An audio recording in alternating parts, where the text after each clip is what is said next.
Current যায় 3:25-এ, কারণ আমাদের প্রোডাকশন ব্যাপারে লিখতে হয়। তো আমরা নাইটে মেশিন চালাচ্ছি, পরে আমাদের যে সিকিউরিটি আছে উনি আমাদেরকে ইনফর্ম করে যে আগুন লেগে গেছে, তোমরা বাইরে চলে আসো। আমরা তখন বাইরে বেরিয়ে গিয়ে দেখি আমাদের কাটিং হচ্ছে প্রিন্টিং ইউনিটের সব ছেলেগুলো ওরা ছুটে আসছে। তারপরে ফের আমরা গেছি, এবার যাওয়ার পরে দেখি না সঙ্গে সঙ্গে মানে এত আগুন লেগেছে। মেন আগুন শুরু হয়েছে এখানে, মানে আমুলের একটা ফ্যাক্টরি আছে ওখান থেকে, নাইটে বন্ধ থাকে। তারপরে আমরা ফোন করলাম, সব জায়গায় ফোন করেছি, আমাদের ফোন ধরে আমাদের সাথে গিয়েছে 10 মিনিট ধরে। ভালোভাবে আমরা দিয়েছি ওদেরকে, আমরা বললাম যে মেনলি যে লোকেশানটা আমরা দিয়েছি, তো বলছে আমি তাও বুঝতে পারছি না। আমি বলছি এক কাজ করুন, আমাকে আপনার হোয়াটসঅ্যাপে মেসেজ করুন, আমি এক্স্যাক্টলি লোকেশান পাঠাচ্ছি। তারপরে পাঠানোর পরেও গাড়ি তোমার 1.5 ঘন্টা লেটে ফায়ার ব্রিগেড এসে।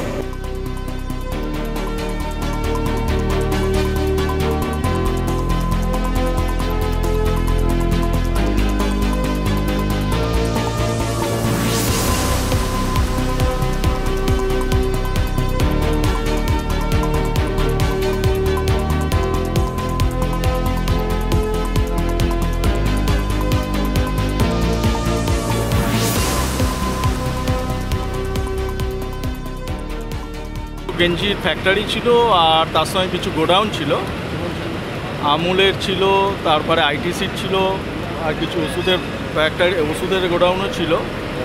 তো 1 লাখ স্কোয়ার ফিট মতো এরিয়া প্রায়। তো শেডেড স্ট্রাকচার। তো প্রথমে আগুনটা লাগার পর চারদিকে ছড়িয়ে পড়েছে। আমরা যখন এসে পৌঁছাই 3:45 আগুনটা লাগার 15 মিনিটের মধ্যে, উইদিন 15 মিনিটের মধ্যে আমাদের এখানে গাড়ি পৌঁছে যায় এবং কাজ শুরু করি। আমাদের 20টা ইঞ্জিন এসেছে এবং পুরো আগুনটাকে আমরা কন্ট্রোলের মধ্যে রেখেছি, কোনো রকম বাড়ার কোনো চান্স নেই। এখন পুরোপুরি আগুন নিয়ন্ত্রণে আছে, কোনো অসুবিধা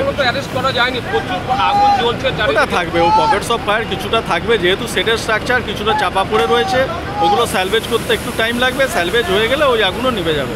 এটা ভয়ের কিছু কারণ নয়, এ থেকে আগুন ছড়াবারও কিছু নেই, কোনো রকম কোনো হতাহত কোনো চান্স নেই।